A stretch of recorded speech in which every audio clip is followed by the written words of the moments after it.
Aquaba. Bienvenue chez Apora, bienvenue chez vous, comme vous le savez. Bonjour, encore une fois, je viens vous faire un cours, cette fois sur les vêtements et les accessoires. On a les vêtements, on a les chaînes, les boucles d'oreilles que je n'ai pas. Je ne suis pas... Enfin si, j'aime bien les boucles d'oreilles, mais je n'en ai pas souvent, comme vous avez pu le remarquer. Mais voilà, ne partons pas en digression. On va commencer tout de suite avec le chapeau. Le chapeau, le bonnet, la casquette, tout ce qu'on peut porter sur la tête. Comme vous avez vu, je vous ai mis deux choses. On a le terme adéquat. En tout cas, chez nous, c'est comme ça qu'on le dit. Comme je vous le dis souvent, en Achan, il peut y avoir des variations d'un village à l'autre, d'une région à l'autre. Donc, ne vous inquiétez pas si vous entendez une autre version ou une autre variante de ce que je vous apprends. C'est encore et toujours de l'Achan. Voilà.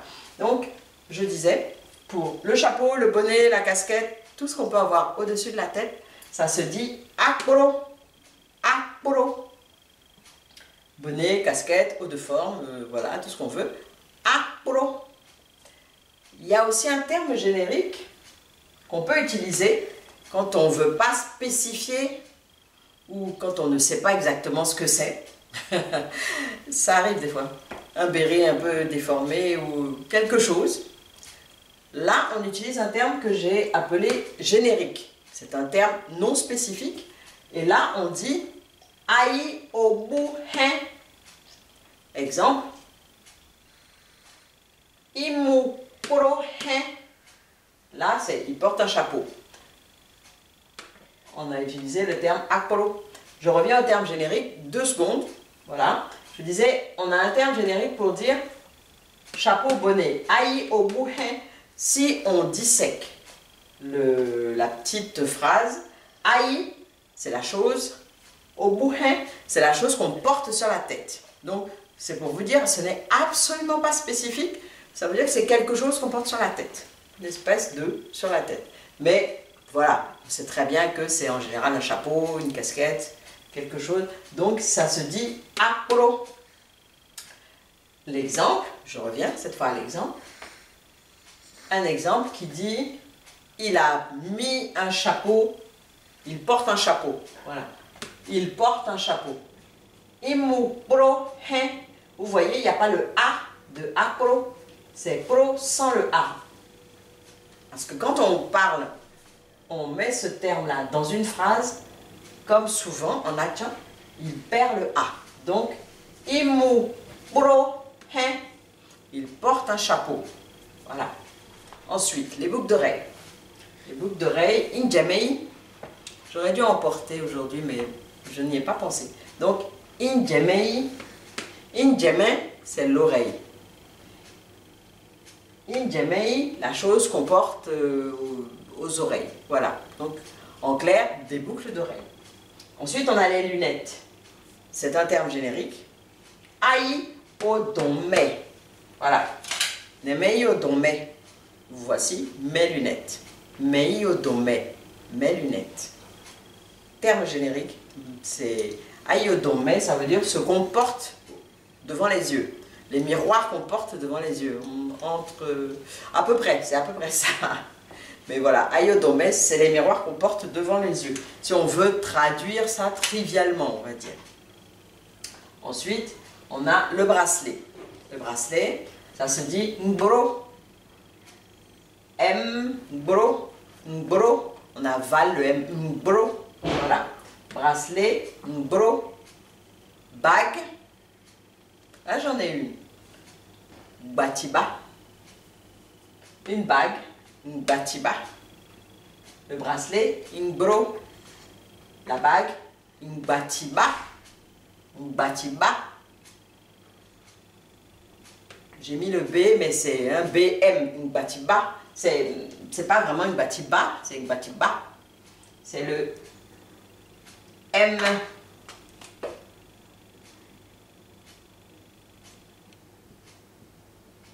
Que j'ai omis de mettre. Une batiba, c'est plutôt, je vais inverser, plutôt MB que BM. Et tout ça pour dire une bague, bien sûr. Une batiba. Vous savez, c'est le B, le mélange de B et M, par exemple, pour dire viens. On dit ba, tiba. C'est pas un B, c'est pas un M, c'est un intermédiaire. Voilà, donc une batiba, c'est cette même prononciation et cette même lettre qui est difficile à écrire. On l'inventera peut-être, hein, mais pour l'instant, avec l'alphabet français, on est un peu en intermédiaire. Les vêtements, c'est le terme générique, c'est-à-dire pour dire qu'on a des habits, qu'on a des vêtements, on dit un tralier, un son tralier, pour dire il est habillé, il est vêtu. Ça peut être n'importe quoi, mais il est vêtu. Le collier, awabe, awabe. Ici, je vous ai mis la même chose, j'ai mis BM au lieu de MB. C'est tellement intermédiaire que c'est un peu difficile à formaliser. Donc, awabe. On va dire que ça peut s'écrire BM ou MB. C'est un mélange des deux. Awabe. Awabe. Un collier, awabe. Un foulard, une getty. Inang getty, hein? Ça veut dire qu'elle a attaché son foulard un peu de façon désinvolte. On dit inang getty, hein? Si on dit casser, ça veut dire si on dit. Casser, si on dit imongeti, hein, ça veut dire qu'elle a mis son foulard, elle a bien mis son foulard. Inangeti, hein, c'est inangeti, hein, c'est elle a attaché de façon désinvolte son foulard. Donc, soit c'est mon Getty, hein? Getty, hein? Ou in. Là, c'est pareil, mais à la place de mon, on met non. N-A-N. J'ai pas de lunettes, je vois flou, excusez-moi. Non, c'est une blague, hein, je vois à peu près bien. Inangeti, hein? Inangeti. Inangeti, hein? Ça veut dire, elle a attaché son foulard de façon désinvolte. Imongeti, hein? Là, elle s'est habillée, elle a bien mis son foulard, c'est super. Voilà, c'est juste une petite variante comme ça que je vous dis pour la petite anecdote. Un pagne se dit adégon. Exemple, bodégon c'est main. Vous voyez, comme en haut, apro qui veut dire chapeau, bonnet, adégon qui veut dire pagne. Lorsqu'on le met dans une phrase, ben, tous ces termes qui commencent par des A perdent le A. Donc là, on a, exemple, bodégon c'est main. Donne-moi le pagne. On ne dit pas bo adégon c'est main. C'est pas très correct. On dit bodégon c'est main. Donne-moi le pagne. Voilà. Le pantalon se dit intamon. C'est un mot surajouté parce que bah, on ne portait pas de pantalon. Hein. On avait d'autres vêtements. Au quadégon. Ça veut dire qu'on portait le pagne. Un quadégon. J'ai mis mon pagne. Je suis habillée de mon pagne. Je me suis habillée de mon pagne. Mais un quadégon. In quadégon. On peut conjuguer à toutes les personnes avec ça. Mais on dit quadégon. S'habiller de son pagne. Se vêtir de son pagne. Donc, je reviens au pantalon. Le pantalon, c'est un tamon.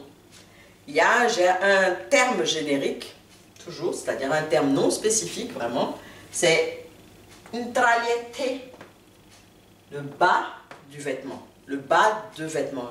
Le vêtement qui habille le bas du corps. On a vu que habille, c'est une traliette. C'est les habits en général, un vêtement en général. Le pantalon, on dit une traliette. Mais on peut aussi dire un tamon. C'est peut-être un terme un peu simple, enfin c'est pas très châtié peut-être, mais c'est un terme qui a été rajouté par la suite avec les habillements plus ou moins modernes qu'on nous a un petit peu imposés. Donc, le pantalon ntamon ou ntraliete, qui veut dire le bas du vêtement. Le chemisier, la chemise, le t-shirt, enfin le haut. Moi, j'ai un petit pull léger, n'est-ce pas?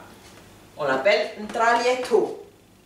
Là, pas de terme surajouté, on garde le terme générique qui dit bien ce qu'il veut dire. C'est le vêtement du haut. Ntralieto. Ntralieto, le vêtement du haut. Ntraliete, le vêtement du bas. Voilà. Le bermuda, c'est pareil, c'est rajouté aussi, c'est ntaku. Ntaku, ça veut dire un bout de jambe, un bout de pied. Parce que le bermuda, ça ne couvre pas la totalité de la jambe, ça couvre juste un bout. Donc on dit ntaku, bermuda. Ensuite, les chaussures, c'est imbabwa.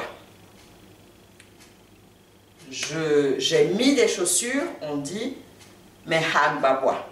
Pour dire, j'ai mis des chaussures, je suis chaussé. Mehagbabwa. Mehagbabwa. Me sontralie, me pentralieto, me pentraliete. Là, je viens de vous dire, j'ai un peu oublié ce que j'ai dit, mais résumé, ça veut dire que je suis habillée en haut, j'ai un pull en haut, j'ai un haut, j'ai un bas, j'ai un pantalon, je n'ai pas mis de foulard, j'ai gardé mes cheveux au naturel. Et je n'ai pas de lunettes, je n'ai pas mis mes lunettes aujourd'hui. Donc voilà, aujourd'hui nous avons vu vêtements et accessoires, une partie. Si vous voulez que j'en rajoute, dites-le moi en commentaire. Si vous voulez que je fasse autre chose, dites-le moi en commentaire. J'ai vu plusieurs demandes pour de prochaines vidéos. Ne vous inquiétez pas, j'ai vu vos demandes et je le ferai. Ce sont des vidéos à venir, ce sont des vidéos prévues. Ne vous angoissez pas. Par contre, ce que j'ai oublié de vous dire, c'est qu'il faut vous abonner, il faut mettre un pouce en l'air pour dire que ça vous a plu, il faut activer la clochette de notification pour être informé en temps et en heure et immédiatement dès que je mets une vidéo en ligne. Et surtout, il faut partager, partager, partager, parce que la chantisation est en route. Participez à la chantisation, il le faut. C'est indispensable. C'est fondamental. Voilà, apu. Apu. Ça veut dire ce que nous avons, enfin ce que nous apprenons aujourd'hui, c'est fini. Apu. Ce que nous avons appris aujourd'hui, c'est fini. Apu. Au revoir. Bye bye.